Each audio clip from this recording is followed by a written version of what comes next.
This is not a test. Hello my friends and welcome back. Kamen Rider Saber episode 3 came out, so let's talk about it. Once again, Tassel opens the episode with a recap from last time before we dive right in with the mysterious man riding on a flying carpet this time. Last week it was a blue lion, now it's a magic carpet. We learn pretty quickly that this is an old childhood friend of Toma's named Kento. And Kento is also a member of the Sword of Logos. There's some banter back and forth between them, and off to the side, Kento's kind of just like, ooh, he doesn't remember everything, and that's kind of going to be a through line for him throughout this episode. Then we go into our title sequence again. Almighty still isn't my favorite theme song, but it's fine, I think. When we come back from the title sequence, we get Toma and Rintaro entering into a bubble world where they're about to fight off against the Megiddo from the first episode, because apparently in bubble worlds that are around longer, the other Megiddo can just show up freely.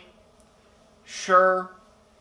The two are about to Henshin when we get a different rider jump over them and land to confront the Megiddo, and that is Kamen Rider Buster. I really like Buster, actually. His costume is great. It's a bit bulky, but it makes him feel more powerful and imposing as opposed to just kind of big like some bulkier suits can do. The helmet is a little weird. It's definitely my least favorite part of it, but overall it is a nice looking suit, I think. Buster one-shots the Megiddo with his finisher, just jumps over the two, boom, scan it into his gigantic sword, and just slams it right into the Megiddo, destroying him instantly. So that's nice. A small boy then runs up to Buster, and we find out that this is his son. So Buster is a Kamen Rider dad, but he's not evil. There's a long-standing trope in Kamen Rider that if there's a rider that is also a dad, they are going to be evil. I don't think Buster's going to be the case. For reasons we'll get into later, I think that there's other things going on. We then see that there's a bit of infighting within Caliber's gang. Like, they're all just kind of at each other's throats at this point, so that's interesting. We then cut back to the bookstore, where we find out that Buster's name is Ryo, and his son's name is Sora. Buster is wildly confused and or disgusted by Toma being a novelist and is just baffled by why he got chosen to be the new Saber. And Rintaro is worried about Sora getting hurt from always being on the battlefield to watch his dad. We then have Rintaro, Ryo, and Kento talking with Sophia in the Sword of Logos HQ, while Sora, Mai, and Toma stay back at the bookstore, mostly so that the other guys can talk about what they think of Toma, and so that we end up with Mai taking Sora out for a walk, so that she can be annoying and useless. This week's Megiddo's plan is to scatter a bunch of blank books everywhere, and then if somebody opens it, they get sent to the bubble world. So it's just a lot of simultaneous kidnappings that way, and of course, Mai is annoying and shouts a lot, and Sora goes and opens a book, and he gets kidnapped. We are also then back with the Sword of Logos group. We're introduced to Daishinji, who is a mechanic for the Sword of Logos, and he seems to know a little bit more than everybody else. I've seen some theorizing that he's going to wind up being Caliber. I don't believe that. I think that they would figure that out pretty quickly. I think that there's other stuff going on, especially with the relationship of Caliber and Kento. The Hanzaki Megiddo appears in the new Bubble World. That's the Megiddo that sent out all the blank books. He's not based on a lizard. He very obviously and bluntly says, "I'm not a lizard," when Saber tries to call him that. We get a nice double henshin between Saber and Blades. We find out that this Megiddo is super slippery, and so anytime they try and hit him with their swords, the swords just slide right off. Back over at the Sword of Logos, Kento blames himself for what happened 15 years ago in Caliber's rebellion. Caliber is somehow related to Kento, because Sophia goes, "You can't blame yourself for what Caliber did," even though Caliber is your, and then we cut to Caliber, so we don't actually hear what he is. I'm pretty sure this is your evil dad writer for this season. I don't think it's going to be Buster. I think it's Caliber.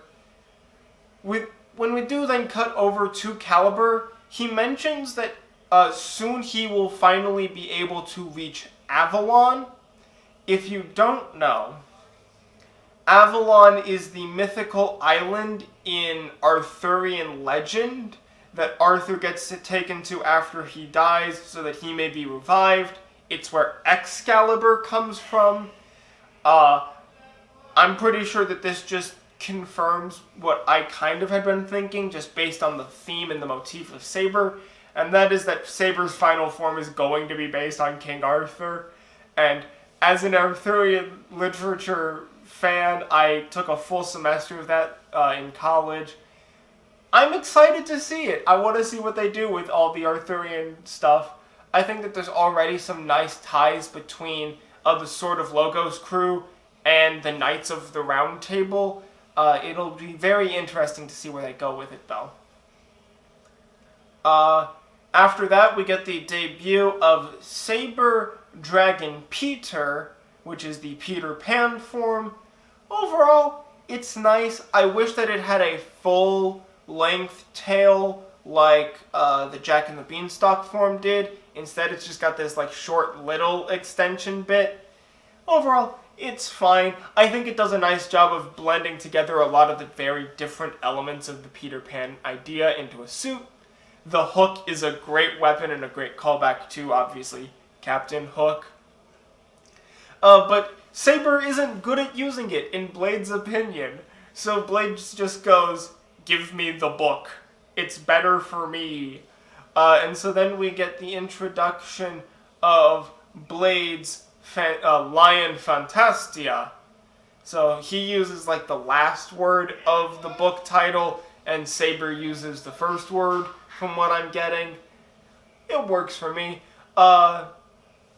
Blade's Lion Fantastia looks much better in my opinion. It's a bit too blue for my liking, especially with the two different shades of blue, but it does look very nice. I wish that the Peter side actually was on both sides just so that it was still symmetrical, but that's just me not being a super big fan of asymmetrical suit design. We then see the Lion Peter Wonder Finisher, or Lion Fantastia Wonder Finisher, my apologies. And it summons up a bunch of water balls around the Megiddo, and then the lion just pounces and pops through all of the different water bubbles like portals. It's a nice looking finisher. I kinda dig it. Saber, not wanting to be left out of the action, dives back in using Dragon Jack. So we get to see that form again. He does the beanstalk trick again to send the Megiddo flying. But him transforming into Saber Jack kind of points to something that I'm not super fond of, and that is a very high over-reliance on the stock henshins to fill out the runtime.